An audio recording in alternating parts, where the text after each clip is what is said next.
Chapter 1, Milo. Milo didn't think the replacement belt on the number 3 air handler for each section was going to hold for long, but the nearest dead machine to take a replacement from was 16 stories up and over in each section. He'd take a trip if he had to, but for now he was going to splice a section into the broken belt, wrap the fix in duct tape, and hope for the best. For the 1000th time he wondered why they called it duct tape. He'd never seen a duck, but he doubted birds needed tape of any kind. It was useful for fixing things though, and there was a warehouse full of it over on B6. Early on he had moved several thousand rolls up into one of his storage areas. As he used it more and more, he discouraged other looters by welding the warehouse doors shut. Repair done, he gathered up his precious tools and retreated into around a corner before turning the air handler back on. Not all machinery liked being put back to work, and sometimes showed their displeasure by shaking themselves apart or exploding. Milo was taking no chances with this one. He picked up a metal rod in his tail and used the 6-foot-long mechanical limb to poke at buttons and switches until the machine shuddered to life. There was a noticeable whine from the belt, but overall both he and the machine seemed happy with the result. He could go adjust the workload on the other 2 air handlers in this section and be done with the job. They'd been working harder with this one down, which was a sure way to have them go down as well. No one thought about air when things worked. But when it wasn't circulating in the corridors and residences, people got worried. First it smelled stale, and people worried. Calls went into the maintenance department. Ignored of course, because hardly anyone cared about fixing things in the habitats. But once people started dying in their sleep, and the residents moved out to the streets or clogged the common areas in other parts of the hab, suddenly it was an emergency and someone from maintenance showed up. The clumsy techs would move into Milo's world, tearing up ductwork to find the problem and breaking 2 things for everything they fixed. He hated them. He had to hide his work carefully, shut down any projects, and hide up in his safe room until they left. It was better for everyone if Milo fixed things. The residents got air to breath, the techs could avoid work, and Milo was left alone in his world of broken machinery and used corridors and metal tunnels. Which suited Milo just fine. Work done on the air handler, Milo got on his wheelboard and rolled down the medium-sized tunnel. These were about 36-inch square.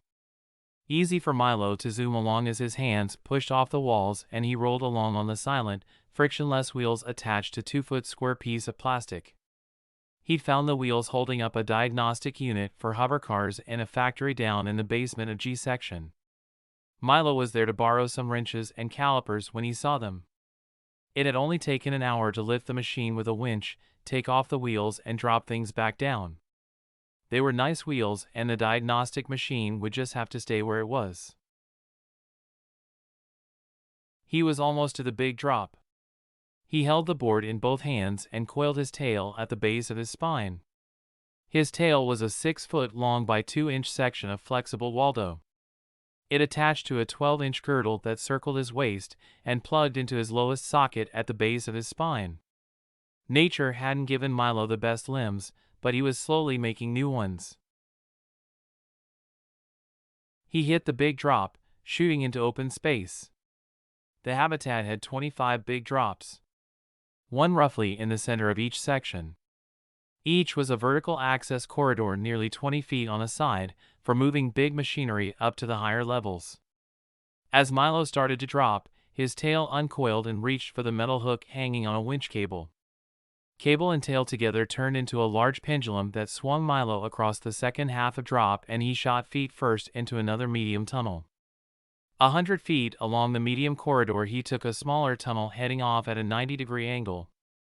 A couple of turns later he hit the small drop. He grabbed the winch line and hooked the toe claws of his prosthetic leg into the links of the chain. His tail hit the winch controls and he rose up 12.5 levels to the upper pipeworks. A habitat was a mountainous building that was designed to hold over 500,000 people. Built in the last century to provide housing and work for the lower classes, they were now slowly rotting from within. Every city had them and none of them were in great shape. In theory, they provided housing, food distribution, and jobs to the lower classes. In reality, there had never been enough jobs and only businesses needing dirt cheap space and dirt cheap labor operated factories in them. Keeping the habitats livable and finding the money to repair them was a constant fight among the people who controlled the laws and money. Milo didn't care. The system was broken, and society at large didn't seem to care. Not being part of either society or system, he was fairly apathetic. He fixed things so that people would ignore this part of the habitat and leave him the hell alone. If anyone ever wondered why each section seemed to have less problems and needed less repair teams sent to it, they didn't think too hard about it. The pipeworks were a separate level unto themselves, sandwiched between level 45 and 46 and only half as tall. Fluid pipes, food delivery, waste pipes, electric and data cables ran through the level, snaking over and under each other as needed. Pumps moved things higher, baffles kept things moving down from going too fast or rerouted waste to larger pipes. Milo loved this level and made his home here. He had easy access to everything he needed. His home was in a massive and used storage tank. He'd found it when he was mapping out the systems. Probably it should be hooked up to the water systems as additional storage. But its placement had proved to be a problem, and whoever was doing the work found it easier to just ignore it. Milo had cut an access hatch from a small tunnel into the side of the tank. Small tunnels were only 24-inch on a side, the chance of someone crawling through one and finding his door were next to zero. Inside was a different part of Milo's world. The tank was 30 feet by 40 feet and 10 feet high. The 90,000-gallon tank gave Milo plenty of room for his workshop and computers. His home would be the pride of many a mad scientist. 24 screens were scattered about the walls, cables running to multiple computers of various capabilities. From here he monitored all the machinery in Section E and could access what was left of the security system. If anything moved in the access tunnels and hallways, he knew. If a machine broke or was running hot, he knew. This was the heart of Section E, and totally hidden from the 30,000 people living and working here. And Milo was the mechanic that kept things running. Milo stood less than 4 feet tall. His left leg was missing from above his knee and had been that way since birth. He augmented it with a series of better and better prosthetics as he found schematics on the datanet and had time to make the parts. The current model was fitted to his upper thigh and controlled from a cable that shared access to his lower port with his tail. He also had 2 ports on the back of his neck, and another a foot lower. Not his work, they'd been installed in the first month of his existence. He had trouble with the idea that other people didn't have them and wondered how they managed. Other than a mechanical leg and tail and cables that ran from his various equipment to his data ports, Milo looked like a thin 12-year-old boy with brown hair and eyes. And maybe he always would. He'd quit growing at the age of 12 and was now somewhere around 24. An alarm went off. Milo spun from the workbench and pushed his wheelchair to his desk. His fingers went to his keyboard and his tail plugged into a data socket. Instantly he was tied into cameras and sensors all over each section and a few other parts of the habitat. He looked at what had triggered the alarm. A large empty area of the adjacent D section had company. Someone had broken the locks he'd put on the doors and torn out the welded doors. They were rapidly setting up equipment and moving in what looked like medical pods into the area. Milo shut down everything else he was doing and put all of his attention to observation and gathering data. This was the room Milo had been born in. And one of the faces he saw looked familiar. Chapter 2, Heist. Milo had chaotic memories of his early years, all of which had been spent in the large room he was now monitoring. He remembered the pods, of course. Long cylinders that held a person either for medical purposes or for long-term interaction with the internet. Or gaming. Pods were becoming more and more popular as the price went down, and gamers grew to love being logged into games for hours and days at a time. Milo had learned a lot about the pods in the past years.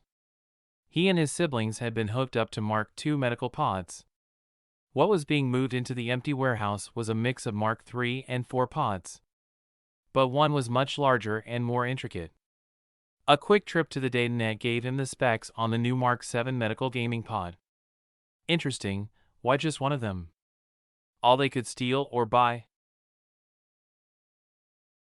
Milo and his family had spent most of their lives in pods very similar to the Mark IIIs he saw in the warehouse. His playmates had been the other 24 children, who like himself had been modified with sockets. Many had visible birth defects.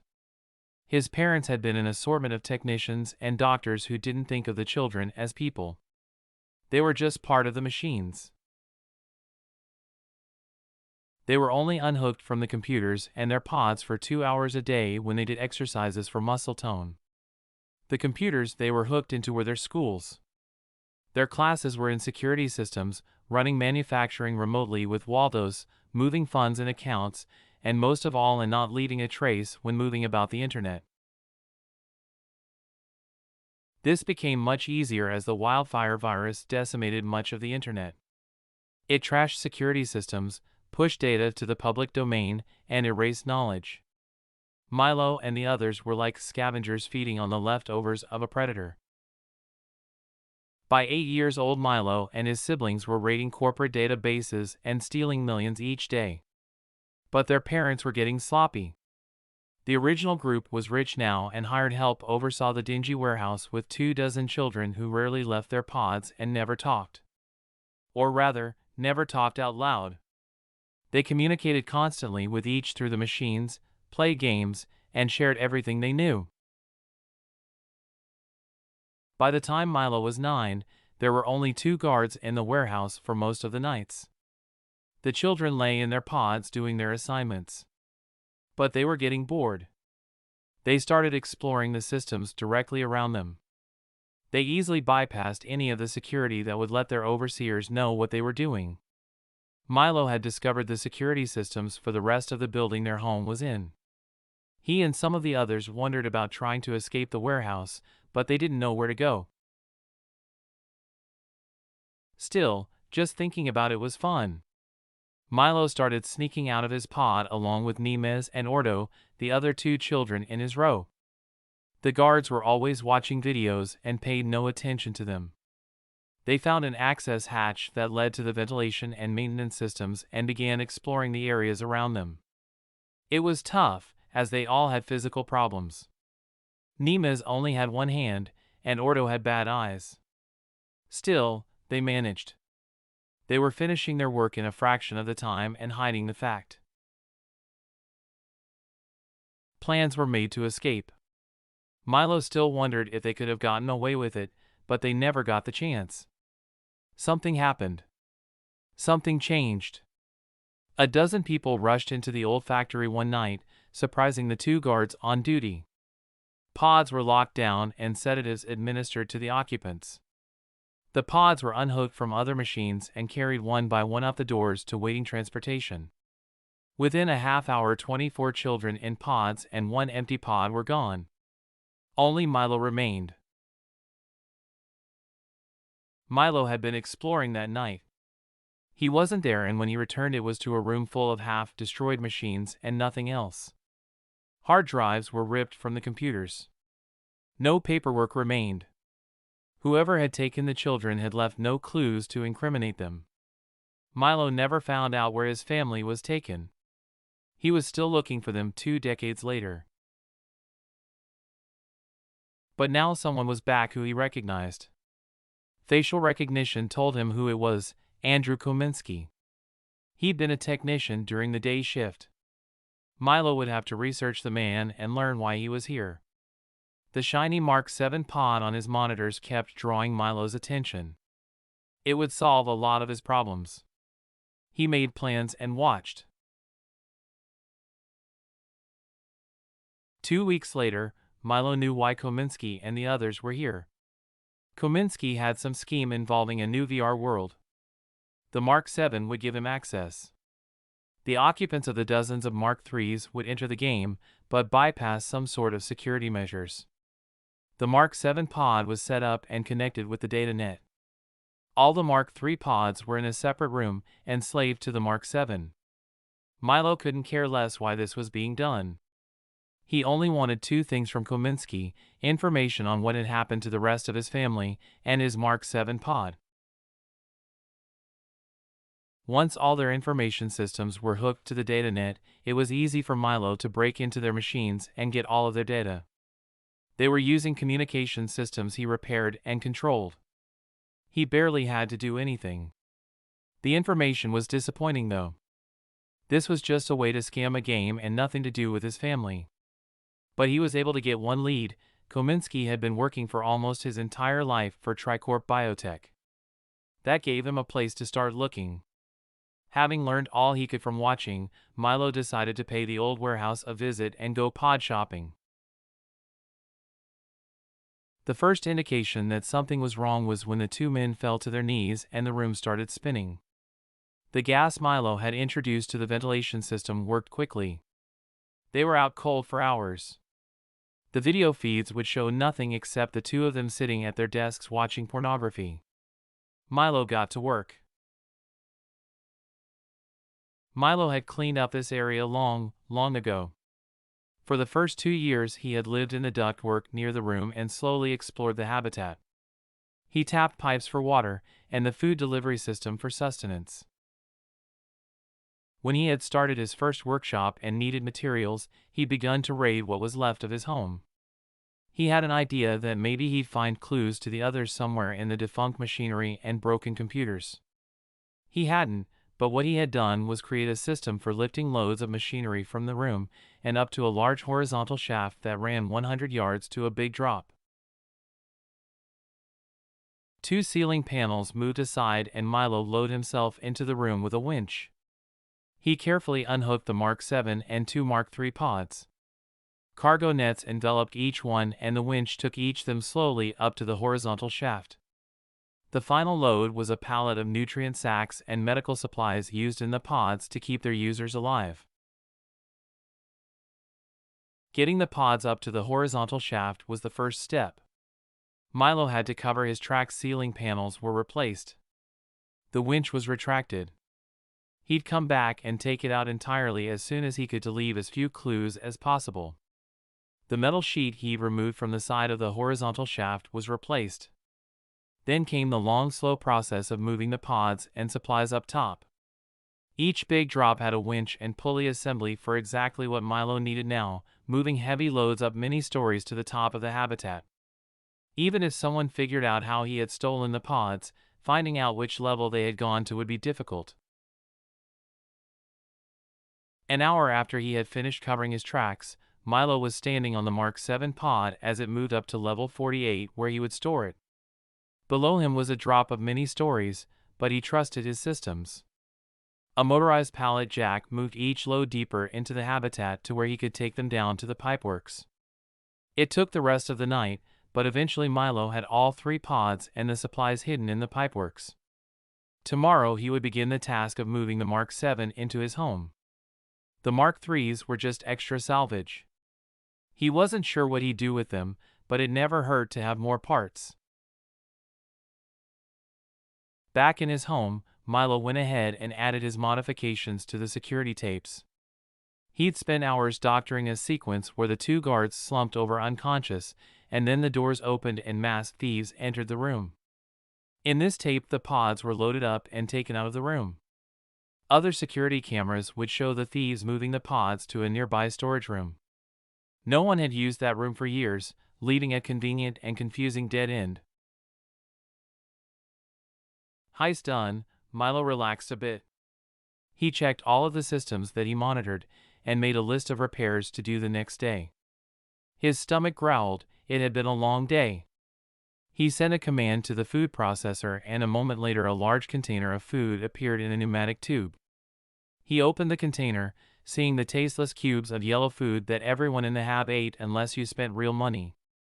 And no one had money. Supposedly they tasted like chicken. Milo couldn't judge. It was just something you chewed and swallowed to stay alive. Basics taken care of, he set his alarm. 2 hours of sleep would be enough to recover his energy, and then he was going to get the Mark 7 pod set up and take it for a spin.